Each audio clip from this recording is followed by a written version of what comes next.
दोस्तों, क्या आप जानते हैं सऊदी अरब और दुबई की नींद क्यों उड़ी पड़ी है? भारत के यहाँ तेल का इतना बड़ा कुआं कहाँ से लगा है? क्या इसके बाद से भारत अब दूसरे देशों से तेल लेना बंद कर देगा? क्या ये तेल सिर्फ भारत के ही काम आएगा या फिर इसे दूसरे देशों से भी एक्सपोर्ट किया जाएगा?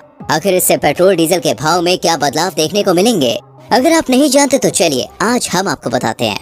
दोस्तों, भारत अब एक ऐसा देश बन गया है जो किसी भी चीज के लिए किसी दूसरे देश पर निर्भर होना बिल्कुल भी मंजूर नहीं करता है। ये अपने ही देश को इतना विकसित बनाना चाहता है कि इसे किसी से कुछ भी लेने की जरूरत ना पड़े। जैसे कि हम सब जानते हैं, तेल, पेट्रोल, डीजल के लिए भारत को दुबई और सऊदी अरब का सहारा लेना पड़ता है।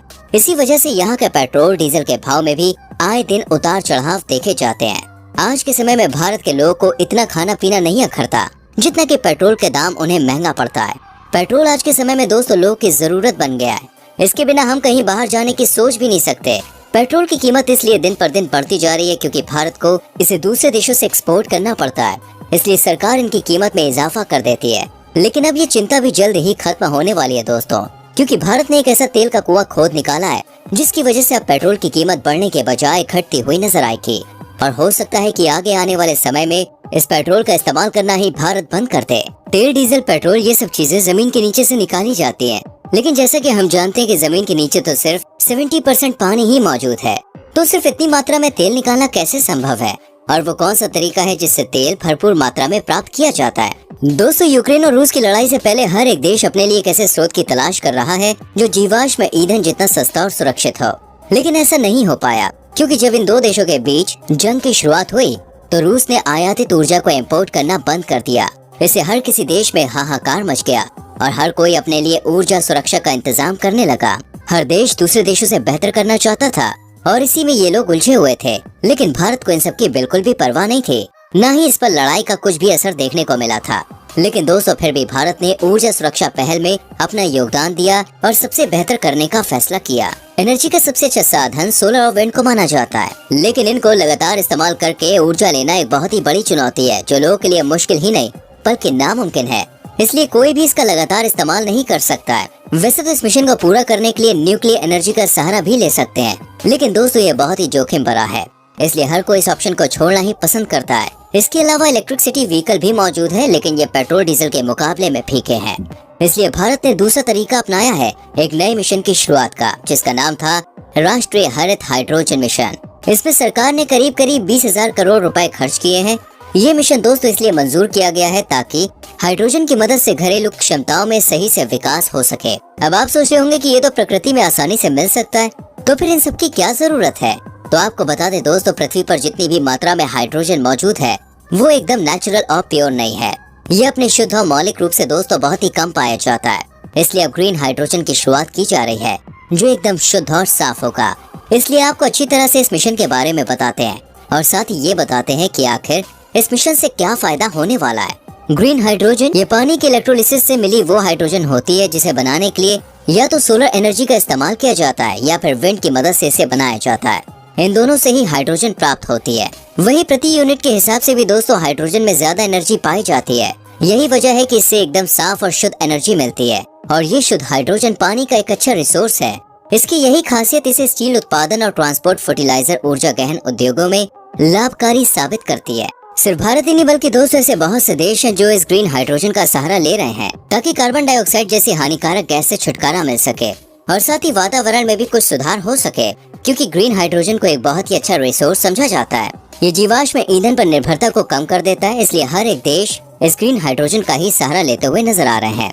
भारत सरकार ने दोस्तों ग्रीन हाइड्रोजन को बढ़ावा देने के लिए 19,744 करोड़ का बजट बनाया है।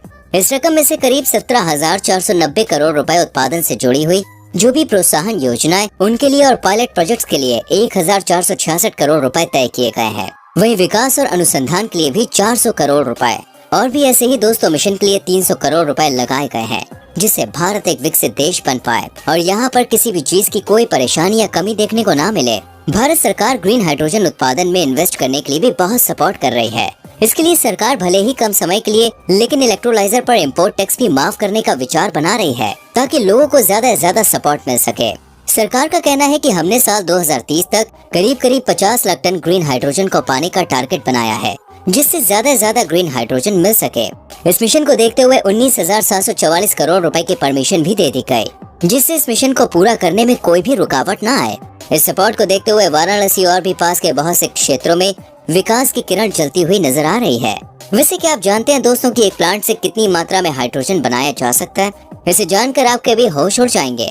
अनुमान लगाया गया है कि प्लांट की मदद से हर साल में करीब 500 टन हाइड्रोजन आराम से बनाया जा सकता है। ऐसा बताया गया है कि पूर्वांचल में पायलट प्रोजेक्ट के रूप में और भी बहुत से प्लांट लगाए जा सकते हैं, जिससे यहाँ पर एक प्लांट से एक साल में करीब 500 टन हाइड्रोजन मिल सकता है।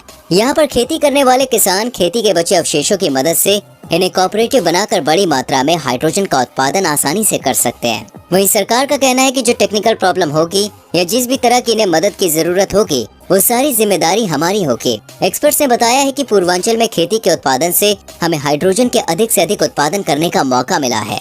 डॉक्टर प्रीतम ने बताया कि जहां आज तक खेती से हमारी रोज की जरूरतें पूरी होती थी, वहीं अब यह हाइड्रोजन बनाने में भी काफी मदद कर रहा है। इनका कहना है कि किसान खेती करने के बाद जो भी गन्ने के छिलके, गेहूं से निकली भूसी घास और भी जो कुछ वेस्ट मटेरियल होता था, पहले ये लोग उसे जला दिया करते थे, लेकिन अब ऐसा नहीं है। अब हम इन वेस्ट मटेरियल को हाइड्रोजन बनाने के लिए इस्तेमाल कर रहे हैं। इन सब की मदद से हमें शुद्ध और साफ हाइड्रोजन मिल रही है। डॉक्टर प्रीतम का कहना है कि इसी के चलते अभी बिना किसी संसाधन या फिर सरकार की किसी भी मदद के बिना रोजाना मिर्जापुर में आधा टन ग्रीन हाइड्रोजन प्राप्त कर रहे हैं। हर रोज 1 से 5 टन ग्रीन हाइड्रोजन बनाने वाले पायलट प्लांट का खर्च 100 करोड़ रुपए है। इस मिशन को देखते हुए बहुत सी बड़ी बड़ी कंपनियां भी अपना पैसा इसमें इन्वेस्ट कर रही हैं। साथ ही IT कंपनी भी ग्रीन हाइड्रोजन के शोध में लगी पड़ी है, जिससे आने वाले समय में लोगों को बहुत ज्यादा फायदा मिलेगा। वैज्ञानिक प्रीतम सिंह ने दावा किया है कि 1 लीटर पेट्रोल के बराबर एनर्जी का जो ग्रीन हाइड्रोजन होगा, वो 25 रुपए कम में आपको मिल जाएगा। इसका रेट पेट्रोल से बहुत ही कम देखने को मिलेगा। साथ ही ये भी बताया गया है कि जहां 1 लीटर पेट्रोल 105 रुपए की कीमत में बाजार में बिकता है और इसके अंदर 3.54 मेगा जूल एनर्जी होती है, इतने से दोस्तों एक 100 सीसी की बाइक सिर्फ 60 किलोमीटर का सफर तय कर सकती है, जबकि ग्रीन हाइड्रोजन की मदद से आप 60 किलोमीटर का सफर सिर्फ 80 रुपए में कर सकते हैं। इसके इस्तेमाल से पोल्यूशन जैसी समस्या भी देखने को नहीं मिलेगी। आखिर इसका इस्तेमाल कैसे किया जाएगा? गाड़ियों में ये फ्यूल गैस लगाई जाएगी, जिसे आप एक बैटरी की तरह भी मान सकते हैं। इसके अंदर एक एनोड और एक कैथोड नाम के इलेक्ट्रोड लगे होंगे। इन्हीं की मदद से केमिकल प्रोसेस होता है और फिर ऊर्जा पैदा होती है। लेकिन सवाल ये है कि इन पेट्रोल और तेल का पता कैसे लगाया जाता है कि जमीन में इतनी मात्रा में मौजूद है।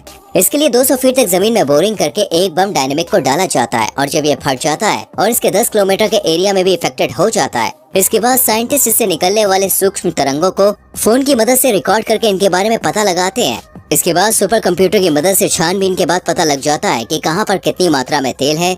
इस तरह से ये लोग तेल को प्राप्त करते हैं। दोस्तों, आपको क्या लगता है कि ग्रीन हाइड्रोजन गैस के बाद पेट्रोल भारत में बिकेगा या फिर पूरी तरह से बंद हो जाएगा? कमेंट में लिखकर जरूर बताएं। वीडियो को लाइक और शेयर करें और आने वाली वीडियोस को देखने के लिए चैनल को सब्सक्राइब करके बेल आइकॉन प्रेस करें, जिससे आने वाली वीडियोस आपसे मिस ना हो। मिलते हैं अगली वीडियो में। अपना बहुत ख्याल रखें। Bye bye, take care.